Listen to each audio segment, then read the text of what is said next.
Hey guys, what's up? What's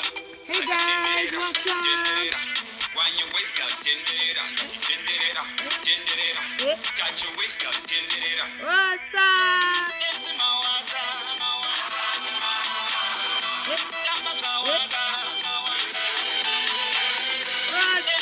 What's up? Morning, everybody.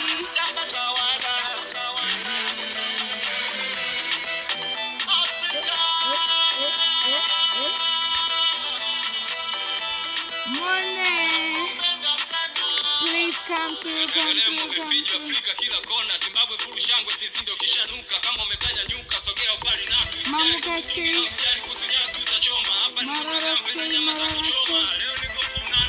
Hey guys, what's up? Morning. How you guys doing? Thank you. I'm looking good.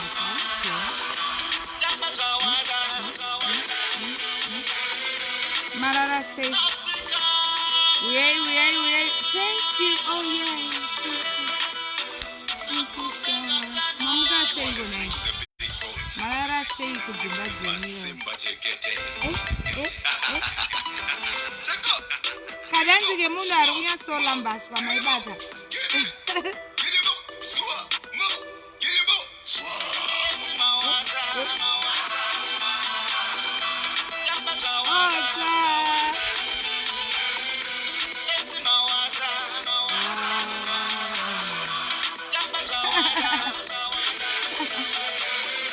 Morning, I'm tired, DJ. Stop the music. Woo! How are you doing, my family? How are you guys? JP, what did boy? Did he say? Mamuka say, how you guys doing? Anzi, I'm watching you all the way from Dubai. How is Dubai, sweetie? How is Dubai? Me, I'm in South Africa. In Durban. Muribo. Really say Titi, Anzi looking good. Oh, thank you. You know, I'm loving myself. I'm loving myself.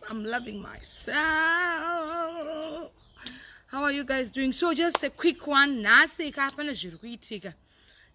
Mangonzwa nchitamba chisong chirikunetsa. You know my page is there for you people. Page yangu ndere ku advertise, ndere kusimudzira upcoming talents, ndere kusimudzira ma business evanhu. You know my page ndorinori raka.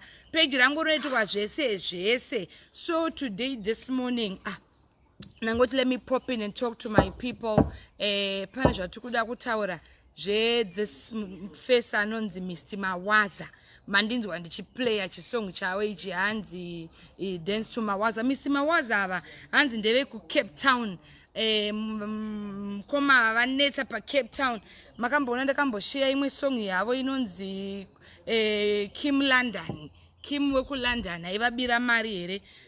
Saka mukoma vari kuratidza kuti zvinhu zvavo zviri kubuda, zviri kufamba, zviri kuenderera mberi, and havasi kumira. Is really doing good in the music industry, all the way from Cape Town, ari muno South Africa, and the hands they look cute. Oh guys, you just have to give me my love nema likes to my skin. I want my love nema likes ka, and shall we any makeup because you know my skin is going under renovations. As you can see, it's really changing, it's glowing.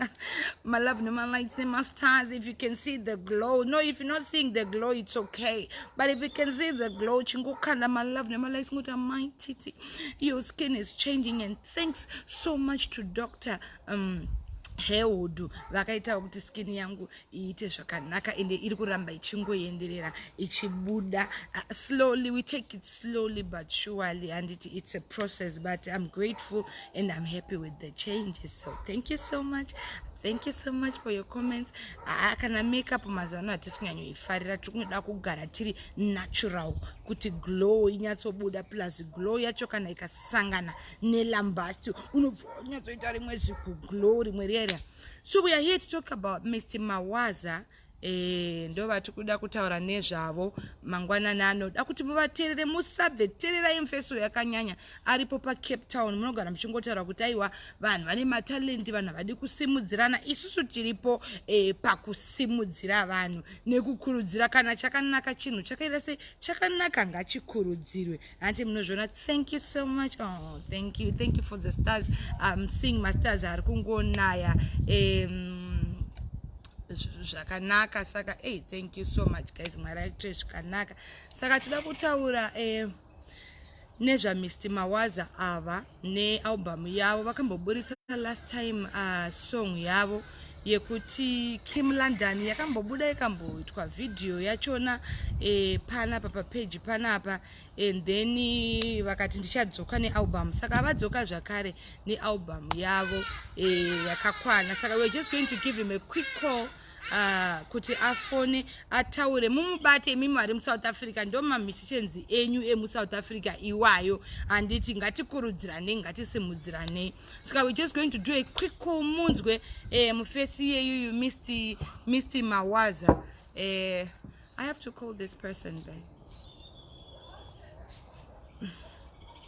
mungonzwa and Mr Tt varibo vari right zvekuti thank you Lisa Mr Tt varibo hatidi kungogara tichingovaisa mubusiness kana tapa nguva yebasa tinombovaisa paside dediobhina ivo vanoita zvavo handiti ka isusu timboita zvebasa handiti saka we are going to give a quick call to Mr Mawaza vatiudze zvealbum ravo nda kuti muvatevere paInstagram yavo pafacebook yavo paYouTube channel yavo muteerere music yavo you know kuti nhandingoye pano ndichitaura zvinhu zvisina basa kana munhu achigona anogona ngaapiwe maruva ake ari mapenyu handiti ka munhu kana achigona ngaapiwe maruva ake ari mupenyu saka we are here to give flowers to Mr Mawaza all the way from Cape Town vane manhamba avo avakaridza ticharidza a few of them imwe yacho ndo yandatopinda ndichitamba iyi yakanzi Mawaza dance aiwa yakapenga kana mainzwa song iyo zvinoita kuti mukomana uyu ari kuziva zvaari kuita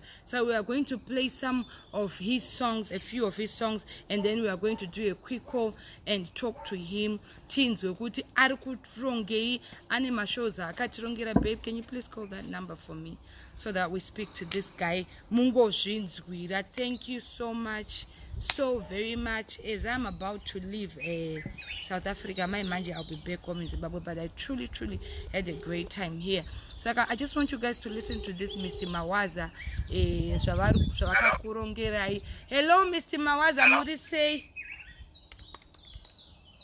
hello yes hello how are you good thank you Mama Tt tiri bo ndimika muri kudai kupisa pakapa apa tiudzeika madzoka zvakare last time maipisa nesong yenyu Kim London nhasi madzoka zvakare tiudzei what's going down chiri kuitika people are listening they want to know ndikutendai murandakazi atangarira musaranati ndidangosimbisa vari kunditeererawo kuno Cape Town kana kuZimbabwe ndingoti all over the world kuti aiwa ndavakanza zveKim London zvishoma kune zvatakavapikira pane album iro rinonzi True Love rinonzi iyo moto rinonzi True Love saka album iri rakatobuda here nai Mr Mawaza rakapera but kuti tiriloche mani tichirungogadzira rakakuwadzwa necorona iyo yakatipasa saka tida kuti tirilotatotulonza next year ndofunga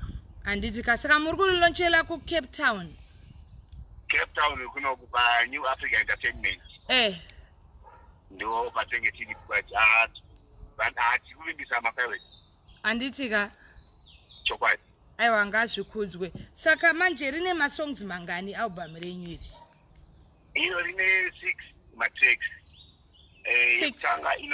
yekutanga inonzi Dance Mawaza dance ndopakabhazita rekunzi Mr Mawaza sasa nekuti vanhu vanga vanakirwa neMawaza then pane song inonzi True Love yachinoipapo kozoti song inonzi Ghetto Story okay kozoti Kim London ko iye kuti Kim London ndakandoti hanzi makambodyiwa mari kaimi patown hanzi makambodyiwa is it a true story or is just a song because hanzi mimi makambosponsor mwe musikana kuLondon uko ameno isongi makanyatsoinyora zvazvaita sei chaizvo Easy kids game, Mai Tt, easy kids game. Saipa. Makajiwa here sure. Anojiwa ataure but inini ndakakonfesa ndoda kupinda denga. Saka makazorambana naye here musikana uyu? Ndatozofa nekutorwa bheki. Saka makazodii ndobva mafunga kunyora iri song? Tangoti uyu munhu hafanira kutokanganika, uyu anofanira kuramba uchingomurangarira nekuti nguva yandazoshaika, maona munhu aishaika panguva iyoyo. Saka makazosunungurwa sei kubva munyatwa yekudyiwa mari iyi? Apo pakunzi hanzi vana vachiti bata-bata kahanzi mama vambofona vachikubvunza gogo vanokufarira tichingoitwa zvazongokurudzirwa. Imi muchingoburitsa bhegi, muchingoburitsa mari. Mambo Samson, jedhi rara nedumbu uchingoburitsa bhegi. Saka ipapo manje uzoziona manje kuti panopera bhegi mumwe wako hasisipo. Anenge asingatanakirwe newe akwendewo nevamwe vanenge vachirira panguva yacho.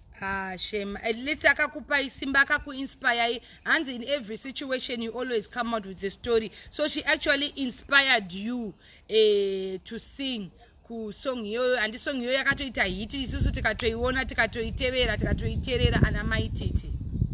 Chokwadi. Saka vanhu vanokuwana ikupi nemusic yenyu naye Mr. Mawaza? Inini muCape Town ndowanika paMandalay, paFacebook ndiripo, paYouTube album yacho riripo, vanongoti Masimba Jekete. Masimba Jekete. So your Facebook page is Masimba Jekete, right? Masimba Jekete. YouTube Masimba Jekete muripo zvakare, right? Chokwadi. PaTwitter muripo zvakare Masimba Jekete.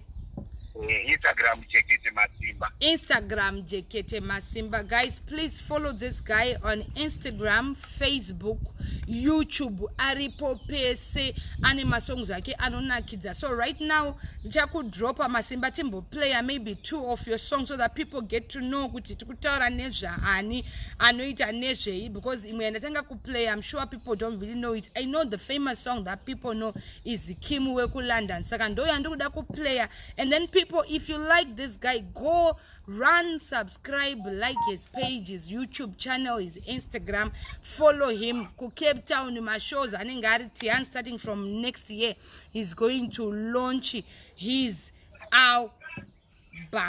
Saka garai makagadzirira apa vanga vakamiswa nekona. So thank you so much my dear for coming through Mai Tt's Diaries.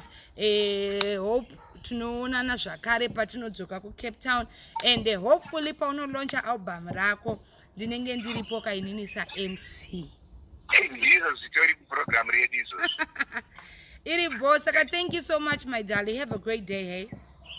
Ndinokutenda ya Mai Tt. Aiwa. Bozve kuti reka timbofila manamba ako aya. Heavy madam. Heavy. So that was Mr. Majekete. Ne masongs avo aya. Yandakuda ku play izvozvi baby. I think it's the first one on the list that I gave you. Hanzi Kim London. Hanzi mblaza ava kuti vazokwanisa kuimba vanga vadyiwa mari. Unoziva vakadyiwa mari. Vakadyiwa mari kusvika vanyora song. Just listen to this song. It's a true story. Munhu akadyiwa mari kusvika anyora song. Imagine.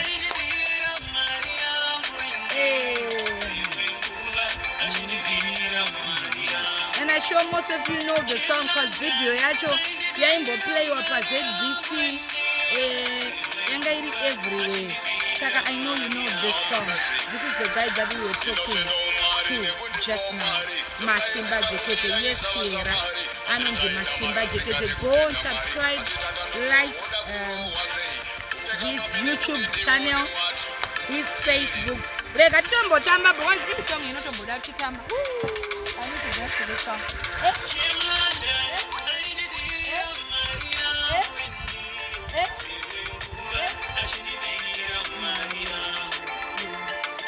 Vasikana mazwana vakangwara vanenge vachinyepera kuti vapiwe bhegi maibada.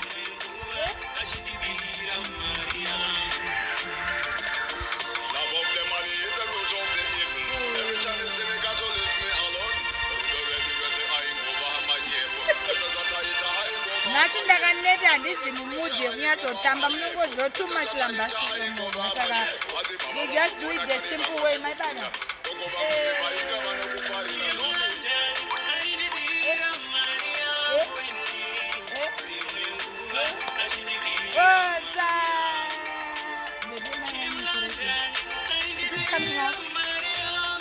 kumbowainira oga.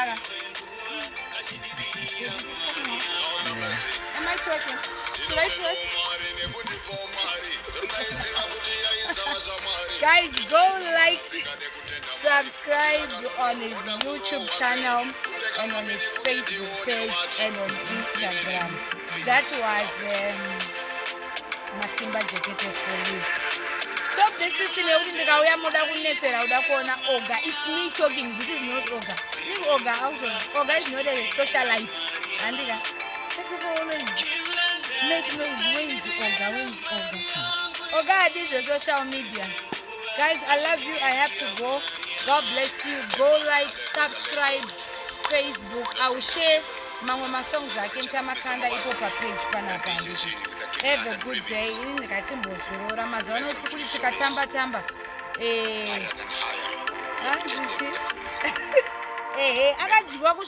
Song. He was inspired by that song. Yakai inspire Ajiwa Mai Kim.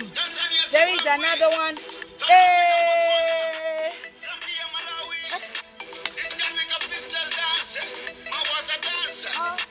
This one is my favorite.